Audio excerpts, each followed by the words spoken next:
Vamos lá. Professor, está com o senhor aí? Ok, Roger, bom dia a todos, Shabbat Shalom. Shabbat shalom. Novamente estamos aqui para mais um final de semana, um Shabbat de estudo do livro de Daniel. Quero saudar a todos aqui do Brasil e de outros países que nos acompanham. Que realmente Deus possa estar com você e com sua família neste dia, não é? Mais uma vez, tá bom? Roger, no último Shabat, nós ficamos aí, tínhamos várias perguntas, e eu disse que tomaria um primeiro momento aí para responder ainda perguntas que teriam ficado, e não sei se há alguma pergunta relevante que vocês queiram ainda compartilhar, e depois irmos para o estudo do nosso tema de hoje, né?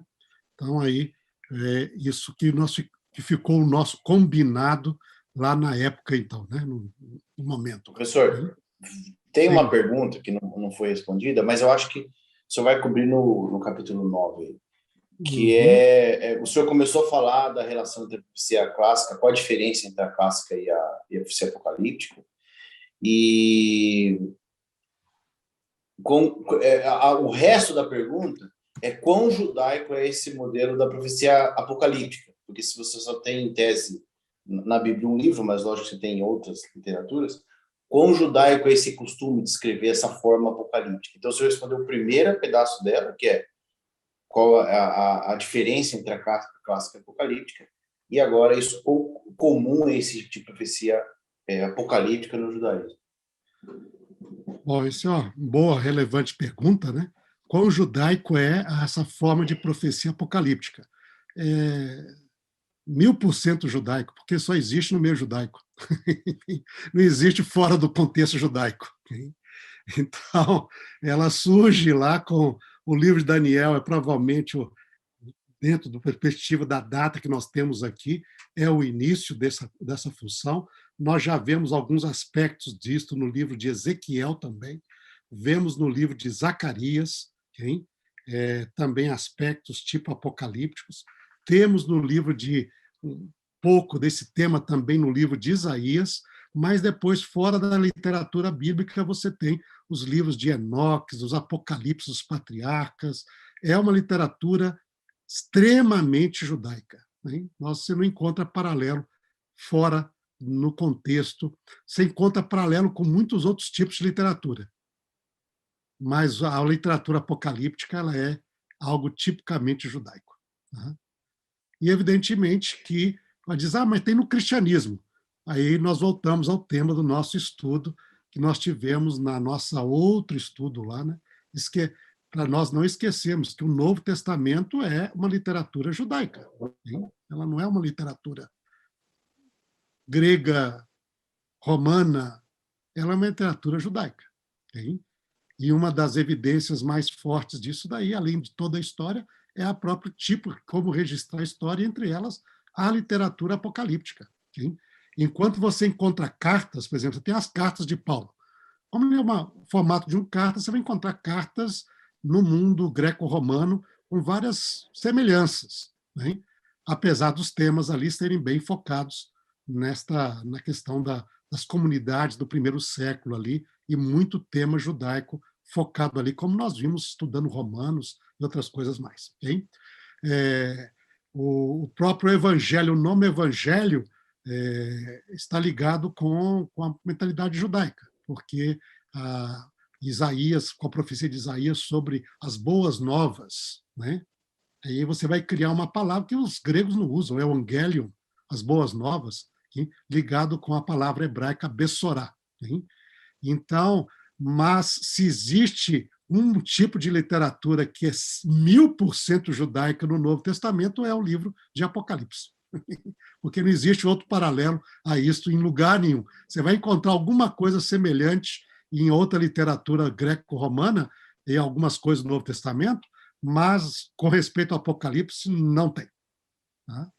Não tem. Professor, tinha uma Pode outra ter lá pergunta que oráculos ficou. sibelinos, não sei o quê, os oráculos lá gregos, mas não no estilo de Apocalipse. Apocalipse é uma literatura tipicamente judaica. Tá? E a última pergunta, professor, a pessoa que perguntou, ela não está aqui, pelo que eu estou vendo, mas vou sugerir eu colocar a pergunta dela. Se é verdade que existe uma maldição sobre a leitura do livro de Daniel, o estudo do livro de Daniel, e se existe, por que existe? Você vai encontrar na literatura judaica, rabínica, principalmente do período Talmud, uma menção de uma maldição para quem fica calculando ali com o livro de Daniel. Por que isto? Porque o livro de Daniel, como tem datas, ele foi objeto de muitas interpretações, e nós vamos ver isso, especialmente agora, a partir do capítulo 8, mas, sobretudo, do capítulo 9, estudo das 70 semanas. Essa foi o pão quente profético do primeiro século. Tá? E você vai ver que sobretudo a profecia das 70 semanas, era objeto de interpretação em todos os meios judaicos. Você vai encontrar isso na literatura apocalíptica, na literatura rabínica, na literatura de Qumran, okay? No Novo Testamento, e você vai ter, em vista de várias dessas situações, e várias delas ligadas com questões que aconteceram no primeiro século, inclusive as rebeliões contra Roma. Então, alguns rabinos lá vão colocar, olha, vamos parar com essa confusão aqui, não vai ter essa parte ali. Mas esta é uma situação que acontece lá, aparece no Talmud, esta questão, mas, fora disso, ele continua a ser ainda objeto do estudo de rabinos, de outras pessoas, porque diz se Deus revelou. Não é? É que nem uma situação interessante. Eu vou usar isso só como ilustração. Há umas décadas atrás, não sei quantos de vocês acompanharam isso, já faz algum tempinho agora, mas apareceu uma obra sobre o Código Secreto da Bíblia. Hein? Código Secreto da Bíblia. Então, esse Código Secreto da Bíblia ali, isso foi algo bem conhecido, né? Autores ali, alguns acompanharam. Eu tenho até o Drosnin escreveu, um dos repórteres escreveu um livro ali e acabou ficando famoso com essa questão dos códigos secretos. Aí você diz assim, você pega uma ideia de tantas e tantas letras, e pulando certo letras, você coloca lá palavras e dá um instanciamento. Eu vou encontrar essa palavra com intervalos de 3 letras, 5 letras, 7 letras, né?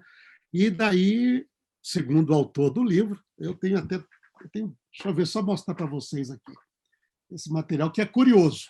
Hein? Mas daí eu vou chegar porque que é a minha resposta aqui para vocês. Aqui. Deixa eu só olhar aqui onde está este material, aqui na biblioteca, Drosnin, Código Secreto da Bíblia, dentro do material escatológico aqui, se eu não me engano. Deixa eu ver, agora tem que procurar aqui na biblioteca. Eu tenho 2 volumes dele, tem o programa e tem as cartas aqui. Um amigo judeu aqui no Brasil, nós nos encontramos uma vez lá no norte do Brasil, ele me apresentou o livro e apresentou o programa lá e mostrou para mim, eu falei assim, não, vou comprar, vou ver isso daí. Eu comprei o livro, eu comprei o programa, instalei no computador, fiz os testes, né? É algo curioso. Hein? Evidentemente que muita coisa é questionada, porque quando você pega palavras comuns e você vai dando quanto maior o distanciamento, e assim o princípio. Você vai colocar, por exemplo, vou colocar o nome lá, Roger. Vou escrever Roger ali na Torá, para saber se tem alguma mensagem acerca do Roger. Aí eu vou escrever lá o nome do Roger ali, vou colocar Reish para R, não é? Vou colocar um Vav ali para o O, vou colocar um Gimel para o G, ok? E vou colocar um Lamed. Aí vai ficar Roger. Hein? Tá. Então, existe Reish, existe Vav, existe G, Gimel, existe Lamed na Torá? Existe. Hein? Tá? Quanto mais espaço entre as letras você colocar, mais provável você vai encontrar alguma coisa. Se eu coloco lá 20 letras, é capaz de encontrar entre 20, às vezes, um R, um Vav, um Gimel e um Lamed. Tá? Daí a pessoa começa assim, bom, agora que eu encontrei a palavra Roger com 20 letras de espaço entre elas, qual que é a mensagem que eu encontro aqui? Aí você vai encontrar mensagem de tudo quanto é jeito lá. Tá? Roger, não sei o quê, etc. Mas nessa lógica, quanto mais distância você coloca, mais provável você encontra a coisa. Quanto menos, se eu vou colocar 3 letras, aí vai ser um pouco mais difícil. Se eu coloco 2, vai ser mais difícil. Se eu não coloco espaço nenhum, é porque o seu nome aparece na Torá, Roger. E aí tem uma mensagem para você lá. Okay? Aí não tem dúvida. Tá? Então, o que eu quero dizer aqui nessa parte é o seguinte, qual que é a mentalidade? Muitas vezes, eu lembro até depois conversando com um amigo, a gente fica bem interessado pelas coisas secretas da Bíblia, que você pode questionar se existe ou não existe. Hein? Mas se, por acaso, até uma coisa secreta foi importante, quanto mais importantes são as coisas claras. Aí que está a questão. Eu gostaria de trazer. Se eu não tenho espaço nenhum entre as palavras, eu encontro o nome Roger, e existe lá uma profecia ligada com Roger, eu digo assim, realmente Deus intencionou dessa profecia para o Roger. E eu vou transmitir para ele. Entende? Então, o que quer dizer isso? Isso quer dizer que o fato do livro de Daniel fazer parte do Tanar, existe uma razão para isso. Deus não se manifestou ao Daniel, ao profeta Daniel, ao sábio Daniel, simplesmente para ficar perdido na história. Se Deus deu essa mensagem, e deu essa mensagem com tanta precisão, é porque ele quer transmitir informações. Ele quer transmitir para o seu povo, para o ser humano que lesse isso. Okay? Então, ele diz, e o livro de Daniel vai terminar, olha, Daniel, esse seu livro, ele estará selado até o tempo do fim, até o tempo quando se multiplicará o saber e será entendido. Então, existiu um dado, uma razão para Deus dar este livro.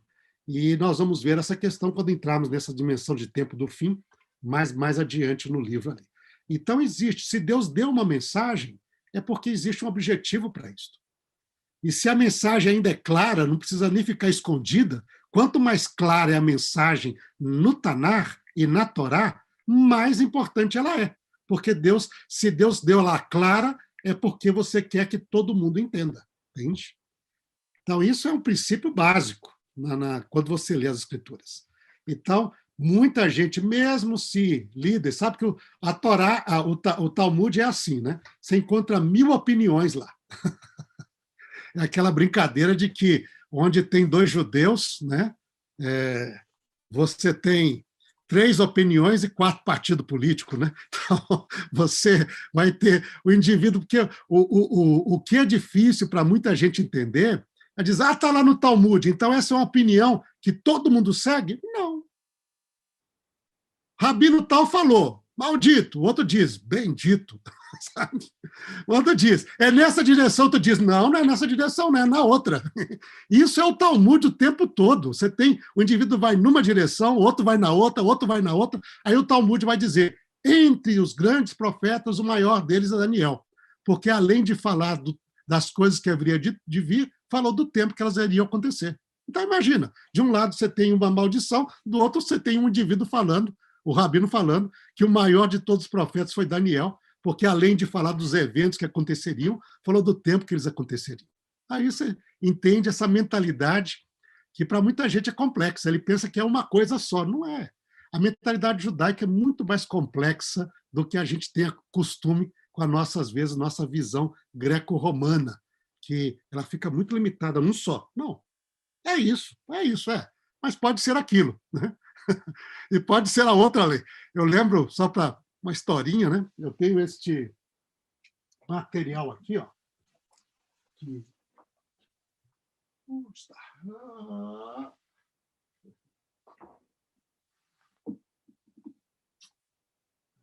Concordância, concordância. Aqui. A gente é acostumado aqui no contexto bíblico a ter concordâncias. Aí, concordância bíblica, da palavras bíblicas, frases bíblicas, né? Aí o indivíduo comprou isso aqui para mim, um professor, né, que eu tinha lá nos Estados Unidos, na Andrews, que é uma concordância de textos bíblicos citados na literatura rabínica. Tá? Então, aqui você tem Então, você tem Torá, Haketuvá, Verá, Messorá. Okay? Então, é uma concordância de citações no Talmud, na literatura rabínica fora do Talmud também. Aí o indivíduo chega e fala assim, na literatura, ele chegou lá em Israel mesmo, uma das principais livrarias lá. Falou assim, estou procurando ali uma concordância rabínica de textos bíblicos na literatura rabínica. Aí o indivíduo falou assim, não tem. Falei assim, mas aquela lá do Aharon Himan. É disso. Haiman. Aharon Haiman. Falei assim, esta é a melhor. Então, você tem assim, como é que é o negócio? Não tem. Mas a do Himan, essa é a melhor. Então, peraí, que negócio é esse? Que história é essa? Então, a gente tem de compreender que o negócio não é assim como a gente costuma dizer. Então, diz, olha, maldito que leu do Daniel. Olha, maior de todos é Daniel. Você deve valorizá-lo, porque ele fala dos tempos, ele fala das coisas do tempo ali, tá bom? Então, essa é a introdução ao nosso mundo ali, desse pensamento judaico, que é sempre curioso e sempre interessante estudar e aprofundar para conhecer esse contexto aí, tá bom? Ok, Roger? É isso aí, de pergunta era isso aí. Ok, então. Então, essas são as perguntas. Durante a de hoje, pessoal, quem tiver pergunta pode mandando aí no chat ou para mim, para o Mauro, que depois de faz.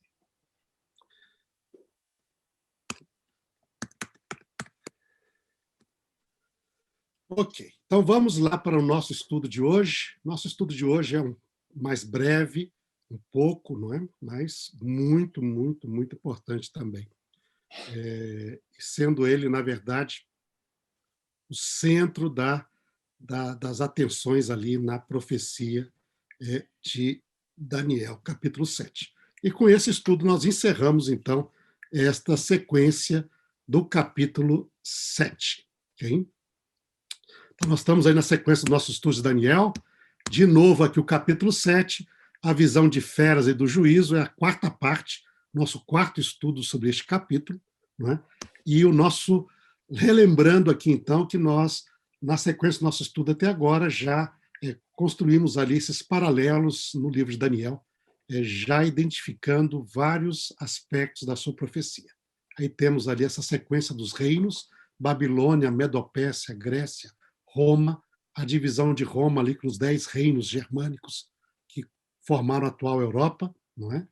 Configurar a atual Europa, e também o poder político-religioso que surge na Idade Média com a Igreja neste período e as suas características. Hein? Então, estudamos isso, e a parte final que ficou para o nosso estudo são exatamente a questão do juízo do reino de Deus, que no capítulo 2 é representado pela pedra montanha, e no capítulo 7 pela cena do juízo e a vinda do Filho do Homem. Okay? Então, o juízo celestial e o tema do reino de Deus em Daniel 7. Esta é a parte final que nós estudaremos hoje como foco no nosso estudo. Primeiro ponto importante que nós devemos notar é que o tema do juízo e do reino de Deus, eles ocupam uma posição central e também uma posição climática na visão de Daniel 7. E aqui eu coloquei aqui uma apresentação feita da estrutura proposta por Jacques Ducan sobre a estrutura do capítulo, e quando nós estudamos essa estrutura, você vê a centralidade do tema do juízo e também do reino de Deus. Então, veja, aqui a primeira parte, vocês lembram que essas visões de Daniel, elas são geralmente aqui, como nós vimos, estruturadas em duas partes. Primeiro, a descrição da visão, a exposição da visão, que vai aqui dos versos 2 a 14. E depois a explicação da visão, que vai seguir do 15 até o final do 27 no livro. Mas, então, na exposição, quando você nota a exposição, a gente, ao analisar de maneira da estrutura literária do texto, a gente vê que o juízo tem um ponto central. Vocês veem ali, na exposição da visão, nós temos aí o leão, não é? O urso leopardo, descreve o primeiro animal. depois você vê o quarto animal, e nesse quarto animal você tem uma estrutura onde que vocês veem é chamada normalmente no meio literário bíblico de estrutura quiástica, não é? Onde a primeira parte corresponde à última, a segunda à penúltima, a terceira à antepenúltima, e assim por diante. E geralmente no meio tem uma parte central que muitas vezes não tem paralelo, às vezes pode ter, às vezes não, mas pode ser uma ideia única, não é? E a gente vê isso aqui. Se você ver lá, você vai ter na descrição do quarto animal, então, aí depois descreve os 10 chifres dele e o chifre pequeno, e aí vem a cena do juízo. Aí depois da cena de juízo é focado o chifre pequeno, os 10 animais e os 3 animais. E dá essa estrutura onde o juiz está no centro, okay? Mostrando a centralidade do tema juízo. Mas depois, quando ele vai, na sequência, continuar, ele fala do Filho do Homem que vem, por contexto do juízo, que vem o reino de Deus. Então tem ideia de juízo, reino de Deus. Juízo, reino de Deus.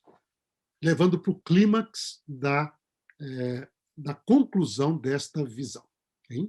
Na explicação também a gente vê esta ideia, a sequência de juízo, reino de Deus, como clímax da visão. Porque nas 3 explicações que acontecem, desculpa aqui, no início, na explicação inicial, porque errei aqui, é o verso 16, aqui o verso 15 e 16, é 15 e 16 aqui. Deixa eu só parar aqui. Inicial. Só um momento aqui, só para corrigir, para não ficar o negócio errado ali. Então, verso 15 e 16.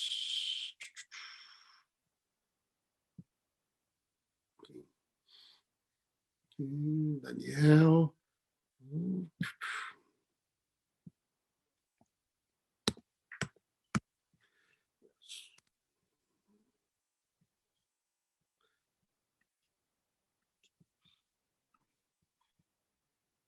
Okay.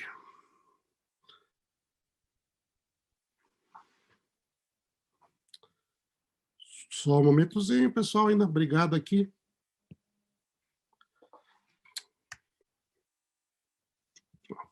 Vou corrigir isso depois e deixar certinho ali.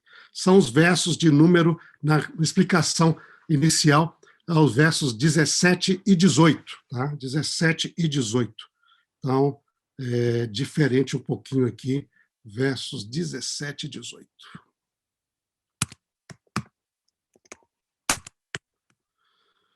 Ok, então...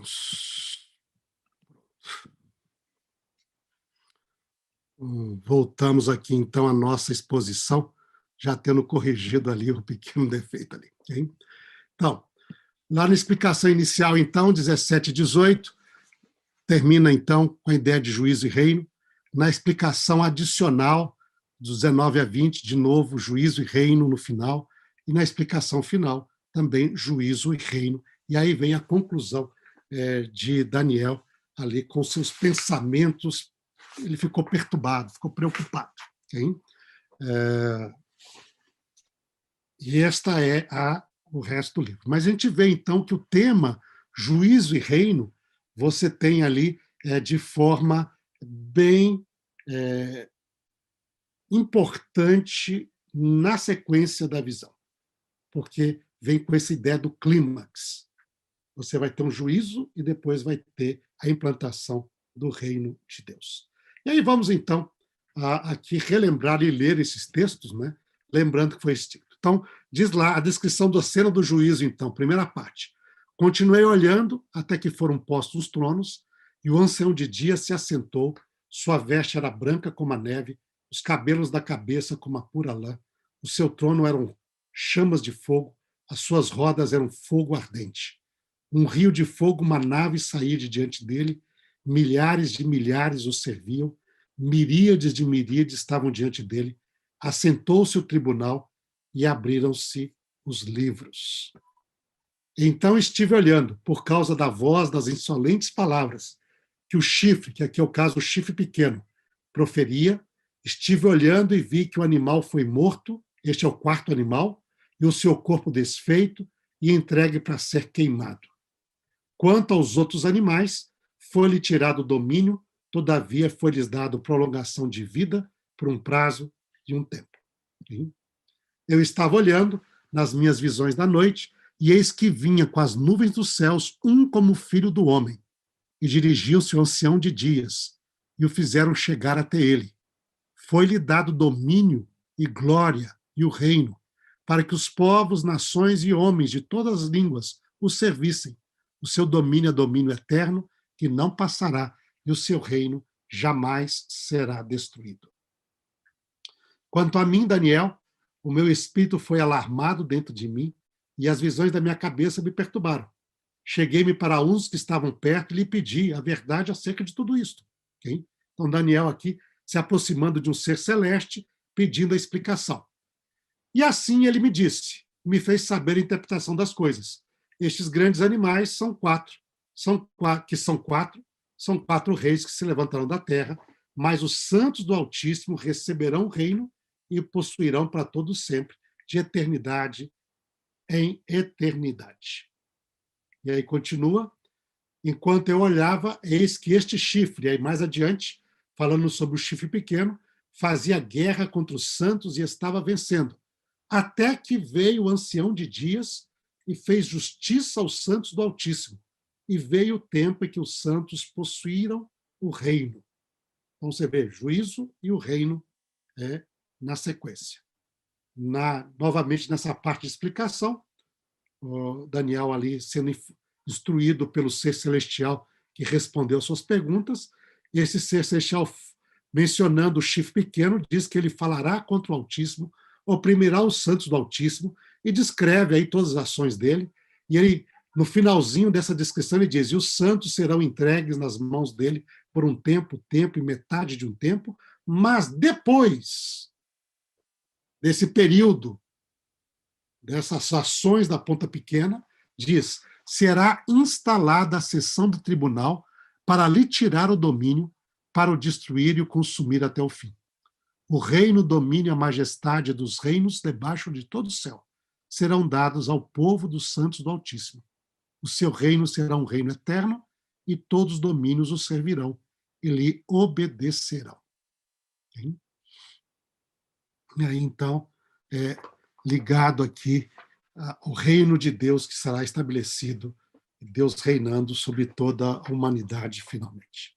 Então, está aqui. Esta é a visão da sessão do juízo. E agora nós temos, então, algumas reflexões que eu gostaria de compartilhar com vocês aqui para concluir esse nosso estudo. Primeira reflexão é sobre a realidade do juízo. No contexto bíblico, o tema do juízo divino é um dos aspectos centrais da visão bíblica da história. Então, você tem várias passagens que falam que Deus julgará as nações. Isaías 2:4 fala sobre isso, Salmos 82:8, 96:13, 110:6, etc. Vamos ver algumas dessas passagens aqui, para a gente ver essa centralidade deste juízo divino. Tá? Então, ok? Vamos ali para nós percebermos essa mensagem.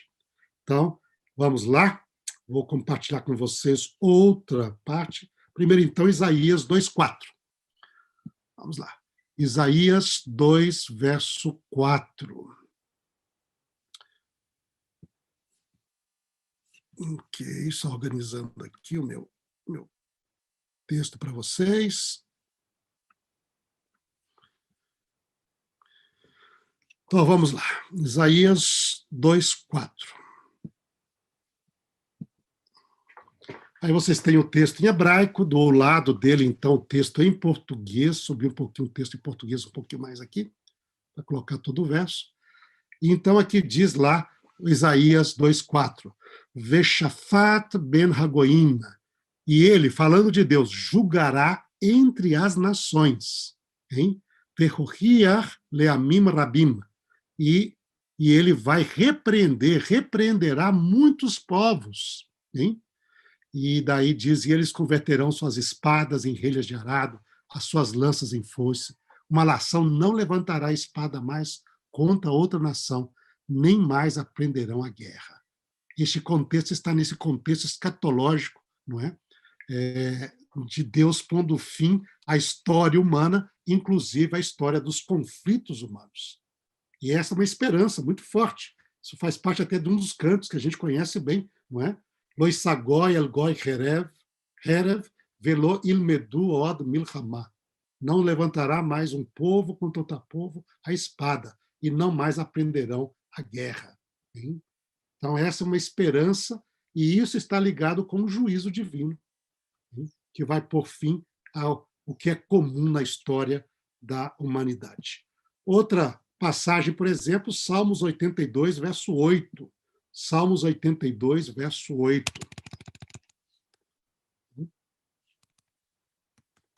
Salmos 82, verso 8. Ok?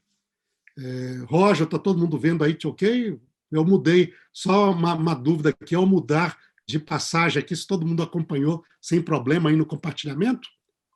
Tá compartilhado certinho. Sim. Sim, ok.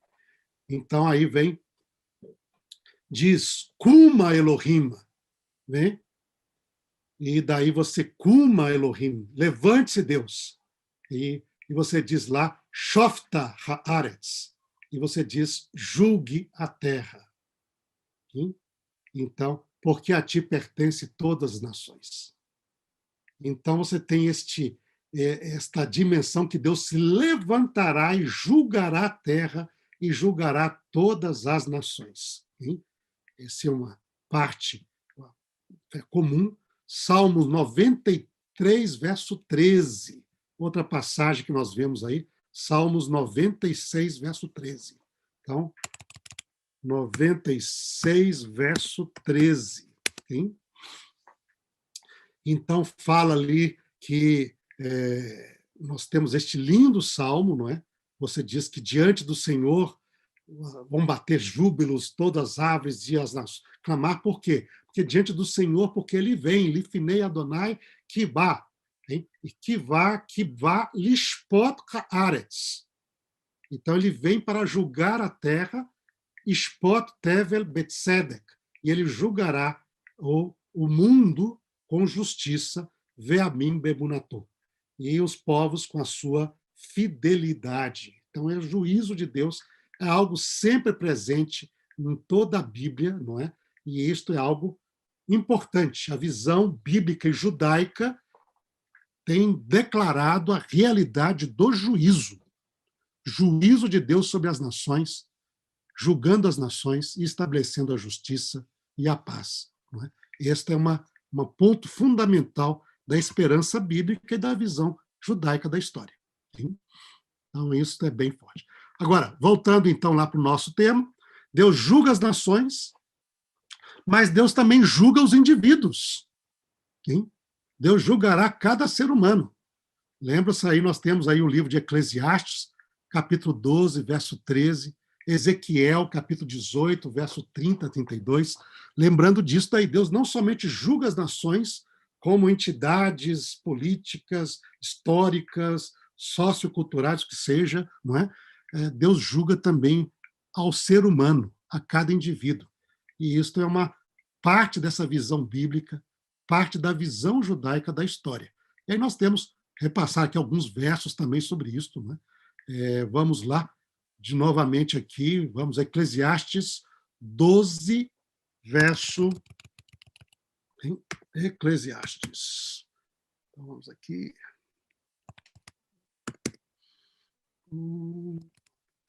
Eclesiastes. Desculpa aqui, gente. Então, aqui, Eclesiastes. Está aqui. Eclesiastes 12. O que é isso aqui? Mudou o negócio. Desculpa aqui, só um erro aqui. Tem que botar o verso. O que aconteceu aqui, gente? Um momentozinho. O negócio aqui deu. Por acaso saiu, sem querer aqui. Então,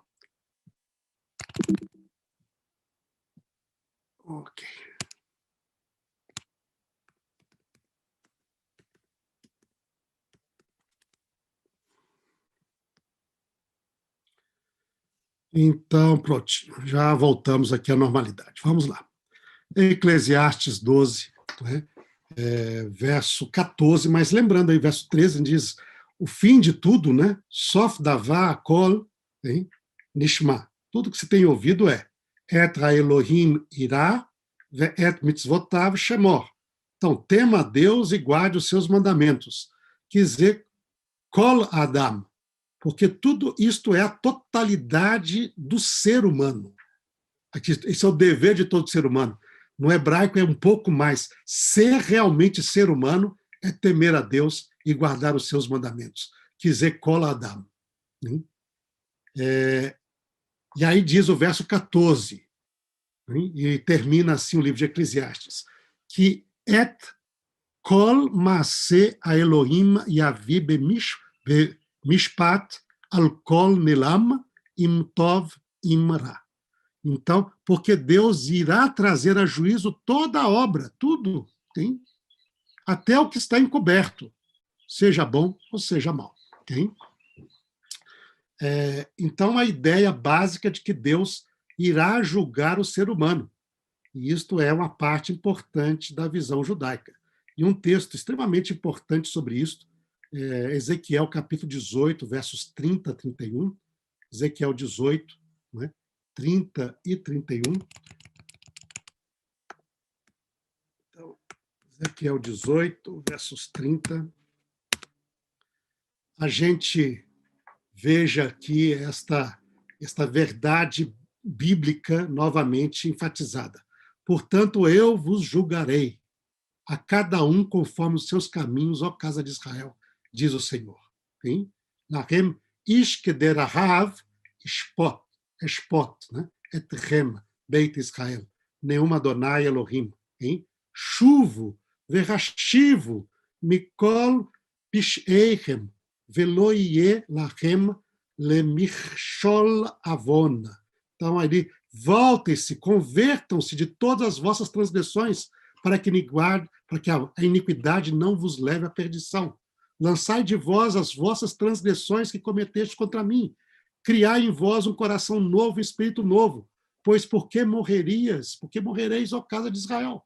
Porque não tenho prazer na morte de ninguém, diz o Senhor. Portanto, diz o Senhor, ao exortar ali, Adonai, Hashivo Verriu. Entendeu? Voltai-vos, ou convertei-vos, e vivei, né? Que vocês possam viver. Hein?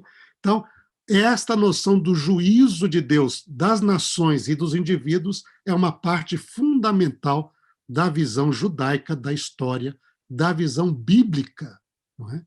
Da história. E esta centralidade e importância do juízo divino, ela é bem enfatizada no ciclo anual judaico. Nós temos aí os Yamim Norai, então nós temos Noraim, né?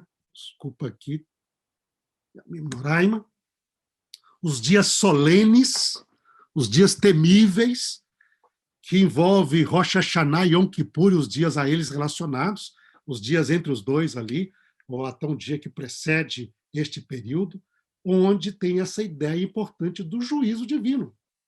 Juízo divino sobre o seu povo, sobre a nação, sobre o mundo e sobre o indivíduo. Isso é algo enfatizado sistematicamente, a importância do juízo divino. Imagina ali, estes são as festas mais solenes de todo o calendário judaico. E na festa mais solene de todo o calendário judaico, você tem essa ênfase no juízo. Deus julga o mundo, as nações, os indivíduos, não é? E nós temos, portanto, de ter isto em mente, que Deus vai exercer o seu juízo. Esta é uma realidade bíblica fundamental. E o livro de Daniel nos lembra disto. O juízo de Deus vai se assentar. Nós estamos diante de um Deus que julga. Sim? E isto é muito importante, isto é temível, isto é fonte de alegria. Porque para aquele que está em rebelião contra Deus, ele pensa e diz, opa, o que eu tenho de acontecer? Deus julga. Mas para aquele que é um filho ou a filha de Deus sendo oprimido, o fato de Deus julgar é esperança de libertação. de vindicação, de redenção. Hein? E isso é muito importante no contexto da visão de Daniel e da visão bíblica e judaica da história. Deus julga. Hein? Então, este é um ponto importante nessa sequência de reflexões. Okay? Seguindo, então, essas reflexões, voltamos aqui. Além, então, deste temas aqui do juízo, nós podemos seguir aqui um outro tempo do juízo. Na descrição do juízo divino, Daniel 7, nos apresenta, então, este juízo como ocorrendo depois das ações dos animais, e especialmente depois da ação do chifre pequeno e o seu período de supremacia. Ele falará contra o Altíssimo, oprimirá os santos do Altíssimo, isso aqui é o chifre pequeno, né? Os santos lhe serão entregues nas mãos dele por um tempo, tempos e metade de um tempo, mas depois, quando menciona tempo, tempos e metade de um tempo, diz, mas depois desse período, será instalada a sessão do tribunal para lhe tirar o domínio, para o destruir e o consumir até o fim. Então, este juízo vem depois desse período histórico que foi indicado pela profecia.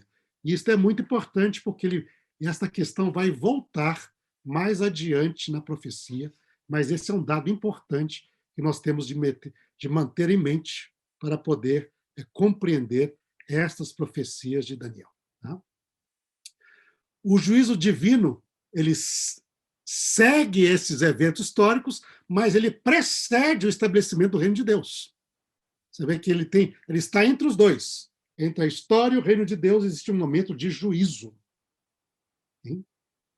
Entre essa história destes reinos ali e antes da vinda do reino de Deus existe um momento de juízo. Hein? Ele está entre os dois. E diz, até que veio o ancião de dias e fez justiça aos santos, e veio o tempo em que os santos possuirão o reino. Então, notem, vem o momento de juízo, o ancião de dias vem fazer justiça aos santos, e depois disso veio o tempo em que os santos possuirão o reino. Mas depois será instalada a sessão do tribunal para lhe tirar o domínio, para destruir e consumir até o fim, e o reino, o domínio e a majestade dos reinos debaixo do céu serão dados ao povo dos santos do Altíssimo. O seu reino, o reino do Altíssimo, será um reino eterno e todos os domínios o servirão e lhe obedecerão. Okay? Então, este é um importante tema que nós vamos voltar a trabalhar sobre isso mais adiante, o tempo do juízo. Okay? Entre os fatos históricos descritos na visão, mas antes do estabelecimento do reino de Deus. Razões para o juízo divino, em Daniel 7. Primeira razão, é um juízo contra o chifre pequeno e os animais da visão. Então, a primeira razão é contra. É um juízo contra esses poderes, né?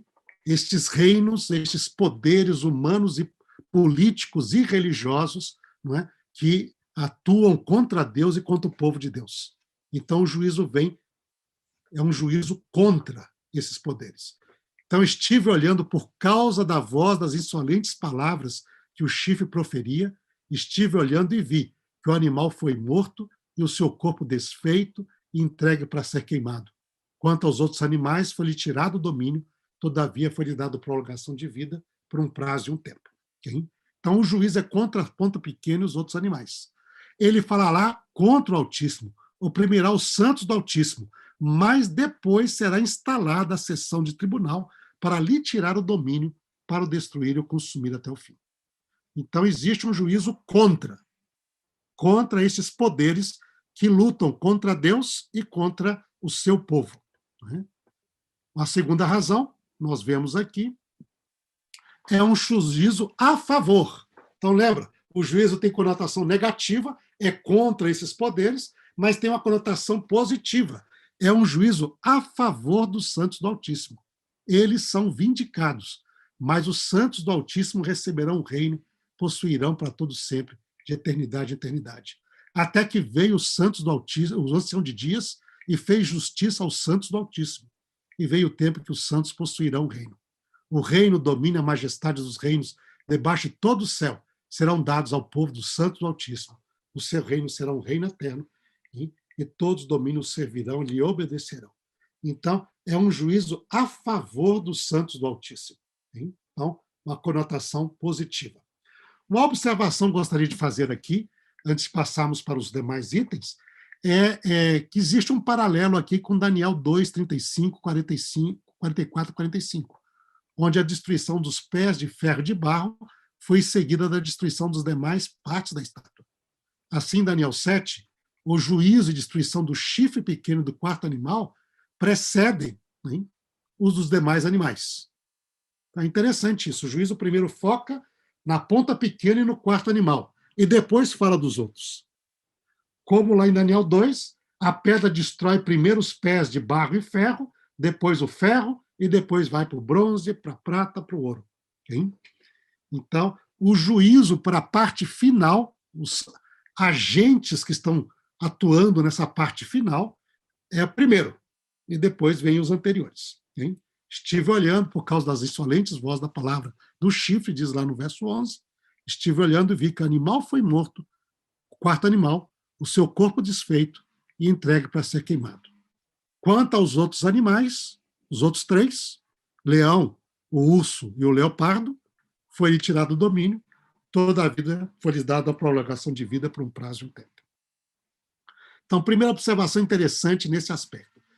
Segunda, a declaração lá em Daniel 7:12, de que a prolongação de vida foi concedida aos outros três animais por um prazo de um tempo, aí é Ziman Veidan, é uma expressão idiomática, significando um tempo determinado por Deus.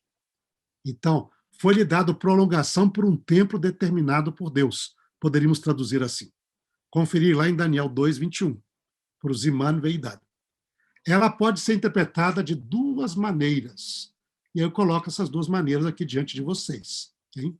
Primeira maneira, depois do juízo sobre o chifre pequeno e o quarto animal, algum tempo de vida, algum tempo foi concedido aos outros animais. É assim que normalmente nós vemos na tradução que a gente acabou de ler. A tradução vai nessa direção. Okay?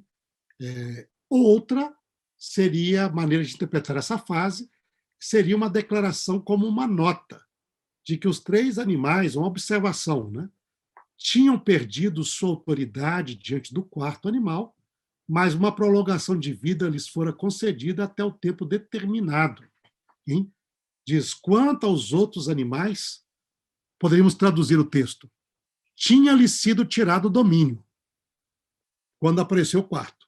Todavia, lhes tinha sido dado uma prolongação de vida por um prazo de um tempo. Ou seja, foi-lhe dado uma prolongação de existência pelo tempo determinado por Deus. Okay? Mas não necessariamente que isso é depois da destruição do quarto animal. Isso se refere ao passado, durante o período, e eles terminam juntos com o quarto animal. Isso seria uma outra maneira de traduzir o texto em si. Tá? Mas em toda a questão nós temos aqui essa ideia de unidade, como aparece no capítulo 2. Porque apesar de serem diferentes metais, é uma estátua só. Apesar aqui de serem diferentes animais, apresentam aparentemente uma realidade conjunta diante de Deus. Não é, desapareceu o leão, desapareceu o urso. Não. Leão, urso, leopardo e animal terrível, e pontas, 10 chifres e chifre pequeno, tudo isso constitui uma realidade, que é uma realidade do reino do homem em rebelião contra Deus. Então, existe uma unidade entre eles aqui, e aparentemente é nessa direção desta unidade que o texto também aponta e trabalha. Hein? Quarta reflexão aqui importante é o ancião de dias, tronos, anjos e livros. A descrição de Deus como ancião de dias, e o seu trono, aqui, e o trono de Deus especialmente, está em paralelo com a descrição de Ezequiel, capítulo 1, 4 a 28, quando Ezequiel vê o ser divino sentado sobre um trono de safira, carregado por querubins, não é? Com rodas, fogo, glória. Não é? É um trono móvel. Aqui vem algo interessante na reflexão bíblica. Não é? Nós sempre temos essa ideia do trono de Deus como um trono fixo. Está lá no trono, no lugar do universo, no centro do universo, está Deus sentado. Na Bíblia, o trono de Deus tem rodas e é carregado pelos querubins. É um trono móvel. Ele se desloca. Ezequiel vê esse trono vindo lá para onde ele estava, diante do rio Quebar, numa nuvem de glória incrível. Depois ele é levado para Jerusalém, o trono de Deus vem até Jerusalém, vem até o templo, ele se desloca, ele vai se deslocando. E a ideia de deslocamento é ligada com as rodas. Não é? É um trono móvel, não é um trono fixo. Então, é algo interessante deste aspecto do trono de Deus. Por isso, o trono de Deus. E é curioso nessa tradição judaica que o trono de Deus se desloca. Quando ele vai exercer misericórdia e juízo, ele se desloca. E essa ideia de trono imóvel é uma história bíblica, mensagem bíblica, e está dentro do contexto judaico, não é? Também desse trono que não é um trono fixo, é um trono móvel, carregado por querubins, cercado por aí estes querubins serafins neste trono do Senhor. Então, esse é um aspecto interessante e muito paralelo aqui com Ezequiel. Tá? A cena é claramente identificada como a cena de juízo num tribunal, no qual participam Deus e os milhares de seres celestiais que o servem. Nós geralmente chamamos de anjos, outros querubins, serafins, né? Classificando ali parte. Então, milhares e milhares de seres celestiais que o servem. Milhões de milhões. Okay? A base do juízo, aí vem um outro elemento bem característico da mentalidade judaica, a base do juízo são os livros, registros mantidos no céu. Diz, mas espera aí, Deus é onisciente, ele precisa de registros, mas a história bíblica fala de registros.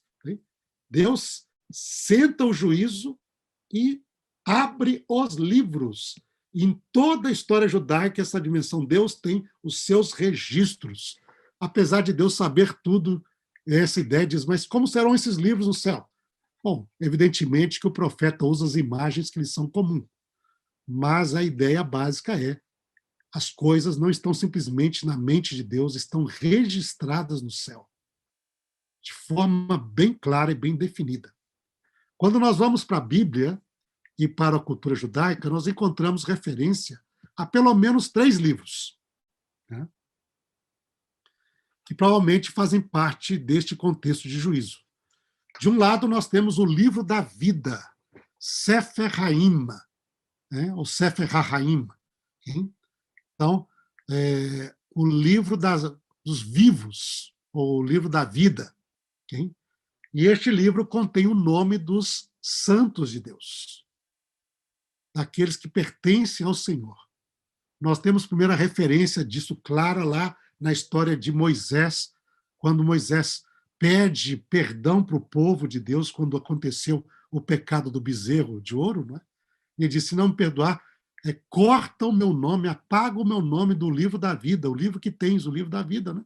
E diz, não vou apagar o seu nome, não. Só vou apagar contra aquele que pecou contra mim. Mas nós temos ali referência a esse livro da vida em Êxodo, nos Salmos, não é? Em Isaías, e aqui em Daniel, também no capítulo 12, verso 1, fala daqueles que têm o nome escritos no livro da vida. Sim? Então, um livro é o livro da vida. Outro livro é o livro das memórias. E aí, o que esse livro tem? Ele tem os atos, o registro dos atos de justiça, dos santos de Deus, e aí aparece esse livro em Neemias 13, 14, 22, 31, Salmo 56, 8, Malaquias 3, 16, diz, eu tenho um memorial escrito diante de mim, é o livro de memórias. Okay? Mas, além do registro de atos de justiça, aparece também referência ao registro dos atos de pecado, de rebelião contra Deus. Aí aparece aí em Salmo 109, Eclesiastes, vai trazer tudo o que foi feito, não é? Isaías 65, Oséias 7, 2. Então, tem este livro das memórias. E depois ali você tem a ideia do livro da morte. Este livro não aparece indicado no Tanar. Não aparece. mas aparece na literatura judaica, aparece inferido no Apocalipse, no Novo Testamento, mas aparece muito mencionado na literatura rabínica, onde está o nome daqueles que não estão escritos no livro da vida. Então, o livro da morte, então, ali. E se vocês quiserem mais detalhes, aí vocês têm este link para a Jewish Virtual Library, sobre o tema Livro da Vida, ele trata dos outros também. Tá? Mas este ali está os artigos de Shalom Paul e Rabinovich na Enciclopédia Judaica, páginas 69 e 70, aí, na segunda edição. Então, 2008 está aqui, faz parte da nossa bibliografia deste estudo aqui. Tá bom? Vocês podem entrar lá. O Jewish Virtual Libraries reproduziram o artigo do Paul e do Rabinovich. Tá? O Shalom Paul e do Rabinovich. Então, este é um. Então, uma coisa somente antes de entrarmos para o último item. Então, uma coisa, isso é uma ideia fantástica bíblica do registro, porque dizer assim, Deus julga você por. Deus chega lá, olha, você é o mau ímpio, vai condenado. Ah, você é meu justo, meu filho, minha filha, redimido. Não, não é assim que Deus faz. Existe um registro onde não somente Deus pronuncia do seu próprio conhecimento, mas os seres podem observar o registro da realidade deste juízo. O juízo é feito em fatos registrados e que ficam patentes aos outros. Não somente Deus não julga na base, não é o juízo que ele faz, não, ele abre os livros e o juízo é feito aos olhos de todos para conhecer a realidade dos fatos, seja para redenção, salvação, seja para condenação. Isso é algo assim extremamente interessante, porque Deus, ao julgar, ele deixa clara a razão do seu juízo a todos. Aí os seres celestiais não é algo que é escondido, ou é um capricho, ou alguma coisa que ele faz porque deu na telha ali, não. O juízo é baseado em registros, em fatos. Portanto, é toda essa evidência da justiça de Deus ao julgar. E sabe, às vezes o pessoal, nós temos uma ideia muito, aqui é só um pequeno parênteses, né? Nós normalmente crescemos numa cultura onde a gente pensa em Deus como um terrível juiz.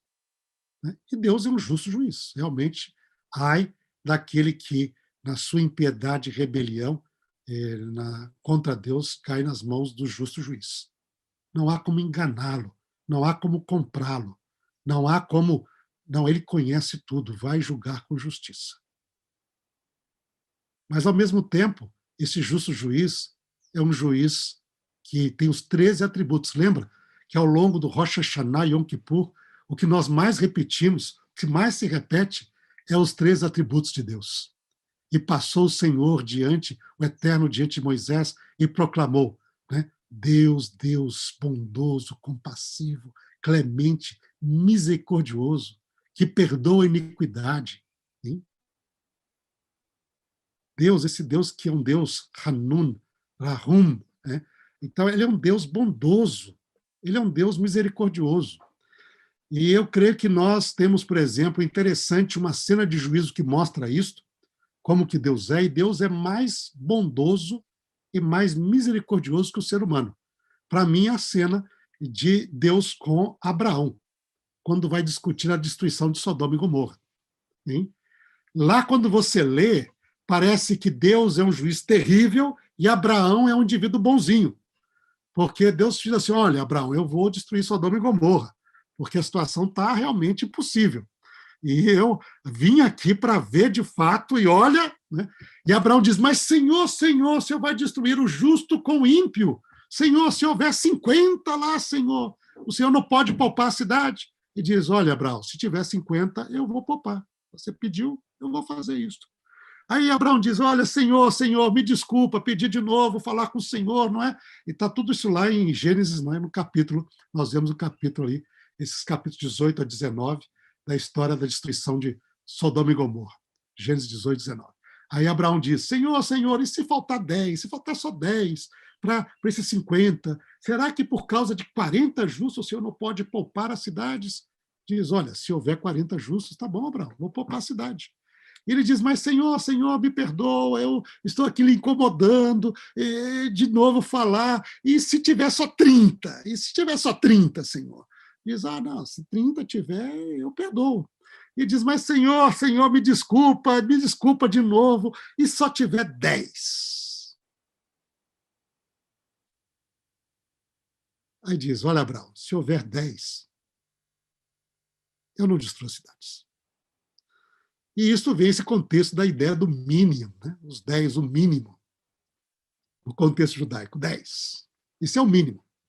Para Abraão, na sua justiça, mas também na sua misericórdia, por 10, Deus devia poupar, mas menos de 10, Deus podia mandar a brasa e destruir tudo. Olha, tem 9, meu amigo, agora acaba. Menos de 10 não é possível, né? Tem que ter 10 lá, acaba tudo. Pois, quando Deus, os anjos do Senhor vão a Sodoma e Gomorra, não encontram 10. O único que vai encontrar que poderiam ser redimidos, salvos, são uma pequena família de 4 pessoas. E os anjos não destroem a cidade antes de tirar Ló e a sua família, a sua esposa e as 2 filhas, da cidade, à força, arrastando.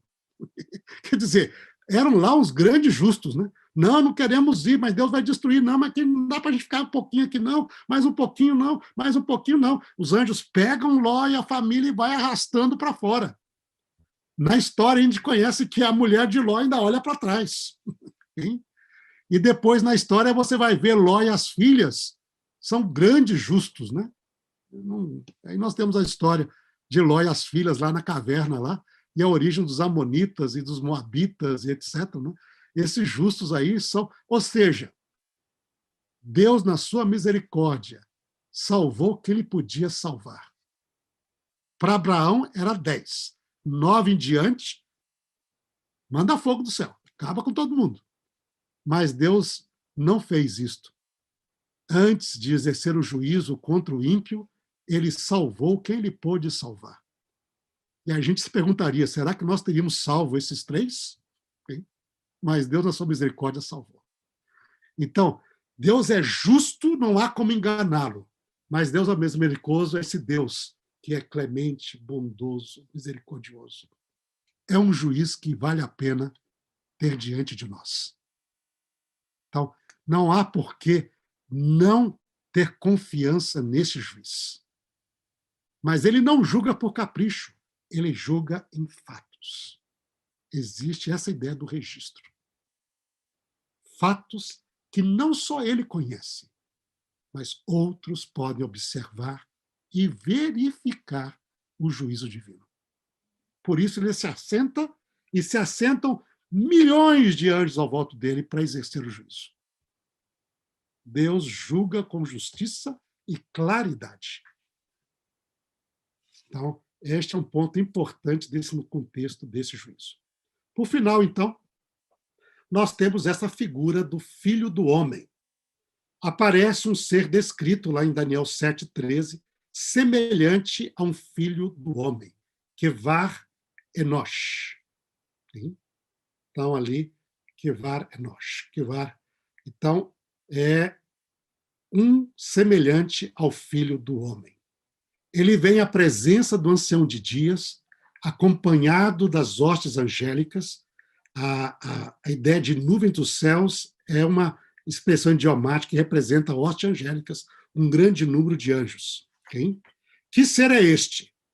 É uma representação simbólica dos seres humanos, de forma geral? Então seria Kevar Enosh, quer dizer um semelhante a um homem. Okay? Um Ben Adam seria em hebraico. Né? Um semelhante ao homem, um ser humano, e representaria o povo de Deus, os santos do Altíssimo. É possível isto? É possível. Okay? Ou é ele a figura de um rei Messias, ou Messias rei, como aparece nos Salmos, como Salmos 2, 89. Não é? É ele simplesmente um ser humano, ou ele é o rei Messias, ou o Messias rei? o curioso dessa parte aqui, nós temos de lembrar que este ser que aparece, ele recebe o reino e reina. Existe uma identificação com os santos, porque os santos também recebem o reino. Mas existe um aspecto também de identificação com Deus, porque ele diz assim: foi-lhe dado domínio e glória e o reino para que os povos, nações e homens de todas as línguas o servissem a este Filho do Homem. E o seu domínio, falando do Filho do Homem, é domínio eterno que não passará, e o seu reino jamais será destruído. É a primeira vez que em Daniel é introduzida esta figura. E ela vai ser trabalhada aqui mais adiante. Então, nós teremos ali de avançar no nosso estudo com a informação que nós temos aqui para compreender mais quem é este semelhante a um filho do homem. Okay? Este ser. Ok? E aí, então, terminamos nosso estudo. Na última parte do livro, nós temos a reação final de Daniel. E agora vocês têm ele aqui, Daniel, acordado. Hein? Porque ele acordou da sua visão e ele diz: aqui terminou o assunto. Quanto a mim, Daniel, os meus pensamentos muito me perturbaram, o meu rosto se empalideceu, mas guardei estas coisas no coração. É estranho que a gente termina com um grande clímax, o povo de Deus recebendo o reino, mas Daniel vê toda essa visão e ele fica preocupado, perturbado. Por que será? Qual será a razão da perturbação de Daniel? Bom, isso daí é assunto dos nossos próximos estudos, para tentar entender por que Daniel ficou tão preocupado assim. Okay? Tentar entrar na mente de Daniel e compreender o motivo das suas preocupações. Tá bom? Pois bem, Roger, Mauro, aqui estamos. Terminamos hoje, então, essa nossa estudo de hoje. Terminando o capítulo 7. Uma coisa, professor, para o próximo sábado, você acha que seria interessante eles lerem o capítulo 8 durante a semana agora? Pode ser, pode. Sempre é positivo. Eles leem. Positivo, né? Dar uma lida. Nós, no capítulo 8, nós vamos fazer o seguinte: a primeira parte, que lida com o carneiro e o bode, que nós já trabalhamos, de certa maneira, nós vamos passar isso muito rápido. E aí nós vamos concentrar com a origem e a natureza de um chifre que aparece lá, e tentar entender quem é, as suas ações, e depois as interações ali com a questão do tempo, porque aparece também a ideia de juízo, mas agora ligado com foco no santuário, tá? Porque é um foco já aqui, foi a questão de juízo tribunal. Lá vai estar com a questão ligada com o santuário, porque os ataques desse chifre é contra o santuário, o príncipe dos céus, diz o príncipe dos exércitos dos céus, e contra os santos do Altíssimo. Mas o foco no santuário.